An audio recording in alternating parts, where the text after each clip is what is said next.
नमो अर्भकेभ्यो नमो युवभ्यो नमः आशिनेभ्यः यजामदेवान् यदि शक्नवाः ममाज्याय सश्यं समावृक्षिदेवाः नमस्तभाभ्यश्च भापतिभ्यश्च नमः।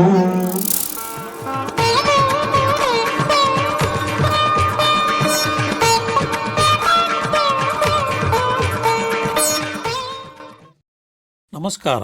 ಅವಧೂತ ಪರಿವಾರದವರಿಗೆ ಸುಸ್ವಾಗತ. ಈ ಹಿಂದಿನ ಸಂಚಿಕೆಯಲ್ಲಿ ಅಂದರೆ 119ನೇ ಎಪಿಸೋಡಿನಲ್ಲಿ ಶ್ರೀ ಸ್ವಾಮಿ ರಾಮದಾಸರವರ ವಿಡಿಯೋಗಳನ್ನು ಪ್ರಸಾರ ಮಾಡಿದ್ದೆವು. ಅದರಲ್ಲಿ ಕನ್ನಡದಲ್ಲಿ ಭಾಷಾಂತರಿಸಲಾದ ಮಾತುಗಳು ಅಸ್ಪಷ್ಟವಾಗಿದ್ದವು. ಹಾಗಾಗಿ ನಮ್ಮ ಅವಧೂತ ಪರಿವಾರದವರಾದ ವೀಣಾ ಎಂಬುವರು ಕಮೆಂಟ್ ಬಾಕ್ಸ್ನಲ್ಲಿ ನಮಗೆ ಒಂದು ಸಲಹೆಯನ್ನು ನೀಡಿದ್ದರು. ಅದರಂತೆ ನಾವು ಈ ಸಂಚಿಕೆಯಲ್ಲಿ ಶ್ರೀ ಸ್ವಾಮಿ ರಾಮದಾಸ್ ಮಹಾರಾಜರವರ ಹೇಳಿರುವ ಮಾತಿನ ತಾತ್ಪರ್ಯವನ್ನು ಕನ್ನಡೀಕರಿಸಿ ವಾಯ್ಸ್ ಓವರ್ ಮಾಡಿ ನಿಮಗೆ ತಲುಪಿಸುತ್ತಿದ್ದೇವೆ. ನೋಡಿ, ಗುರುಗಳು ಹಿಮಾಲಯದಲ್ಲಿದ್ದಾರೆ.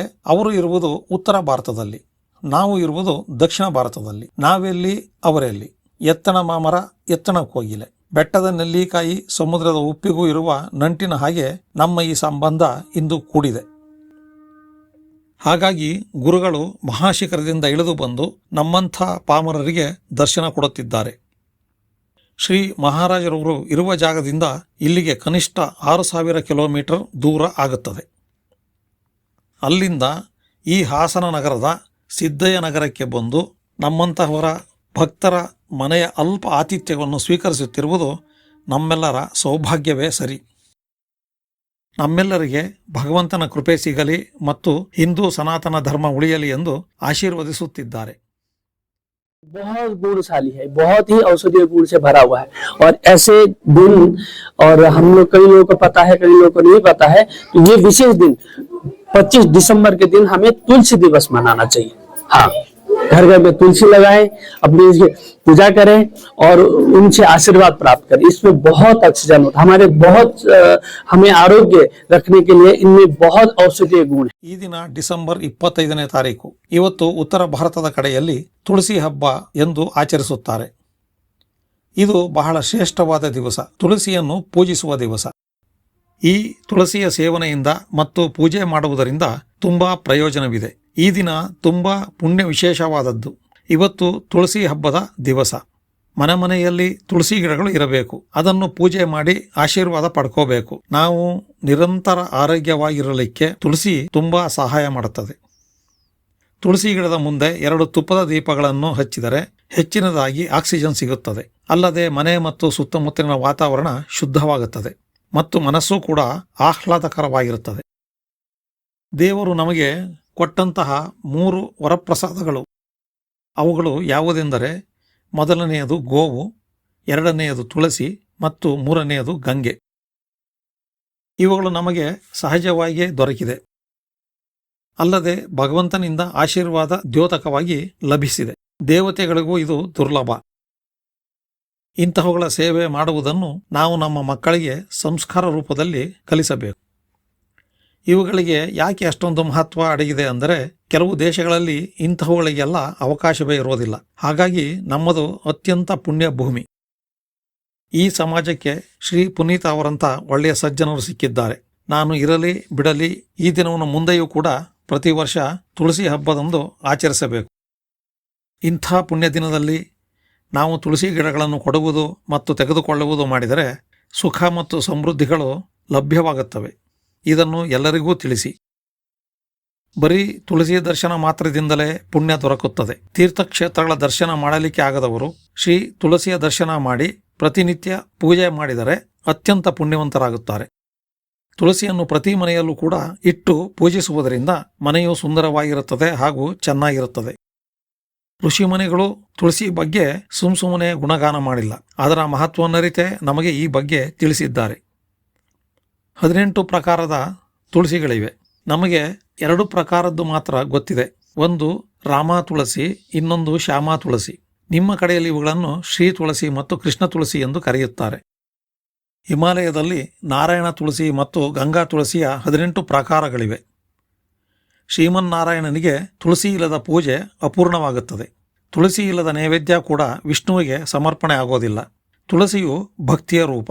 ಭಕ್ತಿಯೇ ಭಗವಂತನಿಗೆ ತುಂಬ ಪ್ರಿಯವಾದದ್ದು. ಅದರಿಂದಲೇ ಅವನು ಸಂತುಷ್ಟನಾಗುತ್ತಾನೆ. ಪರಮಾತ್ಮನು ಭಕ್ತಿಯಿಂದ ಕೊಟ್ಟಂತಹ ಯಾವುದೇ ಪದಾರ್ಥಗಳನ್ನು ಸ್ವೀಕರಿಸುತ್ತಾನೆ. ವೈಷ್ಣವರು ತುಳಸಿ ಹಾರ ಧರಿಸದೆ ಯಾವುದೇ ಊಟ ಉಪಹಾರ ಇತ್ಯಾದಿಗಳನ್ನು ಮಾಡುವುದಿಲ್ಲ. ಕಂಠದಲ್ಲಿ ತುಳಸಿ ಹಾರ ಇದ್ದರೆ ಮಾತ್ರ ನಾವು ಸ್ವೀಕರಿಸುವ ಪದಾರ್ಥಗಳೆಲ್ಲವೂ ಪ್ರಸಾದವಾಗುತ್ತವೆ. ನಮ್ಮ ಭಕ್ತಿಯ ಸಂಕೇತವೇ ತುಳಸಿ. ಅವನಿಗೆ ಈ ಪ್ರಕಾರವೇ ಭಕ್ತಿ ಸಮರ್ಪಣೆ ಮಾಡಬೇಕು. ಆಗ ಮಾತ್ರ ಅವನು ಅದನ್ನು ಸಹಜವಾಗಿಯೇ ಸ್ವೀಕರಿಸುತ್ತಾನೆ. ಇದೇ ರೀತಿ ಈ ದಿನದ ವಿಶೇಷ ಮತ್ತು ಮಹತ್ವ ಎರಡೂ ಆಗಿದೆ. ನಾವಿನ್ನು ಸ್ವಲ್ಪ ಹೊತ್ತಿನಲ್ಲೇ ಬೆಂಗಳೂರಿಗೆ ಹೊರಡಬೇಕಿದೆ. ನಮಗೆ ಸಮಯದ ಅಭಾವವಿದೆ. ಈ ದಿನ ನಿಮ್ಮೆಲ್ಲರ ಜೊತೆಯಲ್ಲಿರಲು ಶ್ರೀ ಬದರಿನಾಥ ವಿಶಾಲಧಾಮದ ಪ್ರತಿನಿಧಿಯಾಗಿ ನಮ್ಮನ್ನು ಇಲ್ಲಿಗೆ ಕಳಿಸಿದ್ದಾನೆ ಭಗವಂತ. ನಿಮಗೆ ಹೆಚ್ಚಿನ ಆಶೀರ್ವಾದ ಕಳಿಸಿದ್ದಾನೆ ಬದರಿನಾಥ. ನೀವೆಲ್ಲರೂ ಸಮಯಾನುಕೂಲ ಮಾಡಿಕೊಂಡು ಹಿಮಾಲಯದ ಕಡೆಗೆ ಬನ್ನಿ. ನಾವು ಹೆಚ್ಚು ಸಮಯ ಅಲ್ಲೇ ಇರ್ತೀವಿ. ಖಂಡಿತವಾಗಲೂ ನಾವು ನಿಮಗೆ ಸಿಗ್ತೀವಿ. ಈಗ 6 ತಿಂಗಳು ಹಿಮಪಾತವಾಗಿರೋದ್ರಿಂದ ಅಲ್ಲಿಗೆ ಯಾರೂ ಪ್ರವೇಶ ಮಾಡೋ ಹಾಗಿಲ್ಲ. ಈಗ ದೇವತೆಗಳಿಂದ ಶ್ರೀಮನ್ನಾರಾಯಣನ ಪೂಜೆ ನಡೆಯುತ್ತಿರುತ್ತದೆ. ಹಾಗಾಗಿ ನಾವೆಲ್ಲ ಕೆಳಗಡೆ ಬರ್ತೀವಿ. ಮನುಷ್ಯರಿಗೆ ಅಲ್ಲಿರೋದಕ್ಕೆ ಅಧಿಕಾರವಿಲ್ಲ. ನೀವೆಲ್ಲ ಬದ್ರಿನಾಥಕ್ಕೆ ಬನ್ನಿ. ಇವರೆಲ್ಲ ಅಂದರೆ ಪುನೀತ್ ರವರು, ನವೀನ್ ರವರು ಮತ್ತು ಶಿವಮೂರ್ತಿ ಅವರು 20 ವರ್ಷದಿಂದ ನಮ್ಮ ಸಂಪರ್ಕದಲ್ಲಿದ್ದಾರೆ. ನೆನ್ನೆ ನಿಮಗೆ ಸತ್ಸಂಗದಲ್ಲಿ ಹೇಳಿದ್ನಲ್ಲ, ನಮಗೆ ಪೂರ್ವಜನ್ಮದಲ್ಲಿ ಈ ನೆಲದ ಸಂಬಂಧ ಇರೋದ್ರಿಂದ ಕೊಡೋದು ತಗೊಳ್ಳೋದು ವ್ಯವಹಾರ ನಡೀತಿದೆ. ನಮ್ಮ ಗುರೂಜಿನ ನೆನಪಿಸಿಕೊಳ್ತಾ ಪ್ರಾರ್ಥನೆ ಮಾಡೋಣ. ನಿಮ್ಮಿಂದ ಅಪ್ಪಣೆ ಪಡೆದು ನಾವು ಈ ಪ್ರಕಾರವಾಗಿ ಮುಂದಿನ ಪ್ರಯಾಣಕ್ಕೆ ಹೊರಡುತ್ತೇವೆ. ಭಕ್ತಜನರು ಹೇಳುತ್ತಾರೆ, ನಾವು ಕಣ್ಣುರೆಪ್ಪೆ ಮಿಟುಕಿಸಿದಂತಹ ಸಮಯವನ್ನ 1 ಕ್ಷಣ ಅಂತ ಕರಿತೀವಿ. ಇಂಥ ಕ್ಷಣದಲ್ಲಿ ಸತ್ಯದ ಸಂಘ, ಸಂತರ ಸಂಘ ಮತ್ತು ಸತ್ಸಂಗ ದೊರೆತರೆ ಕೋಟಿ ಜನ್ಮದ ಪಾಪ ಕ್ಷಯವಾಗುತ್ತದೆ. ತುಂಬಾ ಉಚ್ಚಸ್ಥಿತಿಯಲ್ಲಿ ಪ್ರಾಪ್ತಿ ಮಾಡಿಕೊಳ್ಳಬಹುದು. ಸತ್ಯದ ಮಹಿಮೆ, ಸಾಧು ಸಂತರ ಮಹಿಮೆ, ಸತ್ಸಂಗ ಮಹಿಮೆ, ಶಾಸ್ತ್ರದ ಮಹಿಮೆ ಮತ್ತು ಸದ್ಗುರುಗಳ ಸಂಘ ನಮ್ಮ ಜೀವನದಲ್ಲಿ ನಮಗೆ ಮತ್ತು ನಮ್ಮ ಮಕ್ಕಳಿಗೆ ಹಾಗೂ ಎಲ್ಲರಿಗೂ ಮಹತ್ವಪೂರ್ಣವೆನಿಸುವ ಕೆಲಸ ಮಾಡುತ್ತದೆ. ಸತ್ಸಂಗ, ಸದ್ಭಾವ ಮತ್ತು ಶಾಸ್ತ್ರದ ಪ್ರಕಾರವಾಗಿ ನಡೆಯೋದ್ರಿಂದ ಎಲ್ಲರಿಗೂ ಒಳ್ಳೆಯದು. ನಿಮ್ಮೆಲ್ಲರ ಜೊತೆ ಈ ದಿನ ಸತ್ಸಂಗ ಆಯಿತು. ಈ ದಿನ ವಿಶೇಷ ಮಹತ್ವಪೂರ್ಣವಾದಂತಹ ಪುಣ್ಯದ ದಿನ.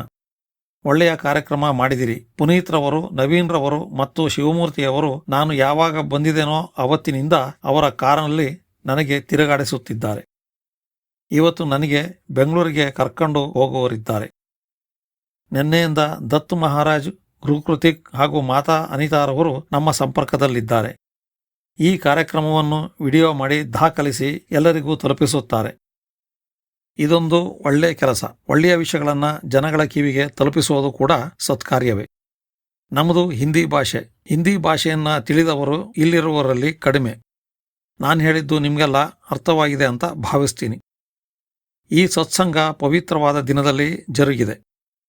ಶ್ರೀಮನ್ನಾರಾಯಣ ಕೃಪೆಯಿಂದ ಎಲ್ಲವೂ ಸುಗಮವಾಗಿ ನಡೆದಿದೆ. ಜೈ ಗುರುದೇವದತ್ತ. ಜೈ ಶ್ರೀರಾಮ್. ದಯಮಾಡಿ ಲೈಕ್ ಮಾಡಿ, ಶೇರ್ ಮಾಡಿ, ಸಬ್ಸ್ಕ್ರೈಬ್ ಮಾಡಿ. ಮರೆಯದೆ ಬೆಲ್ ಬಟನ್ ಒತ್ತಿ. ಧನ್ಯವಾದಗಳು.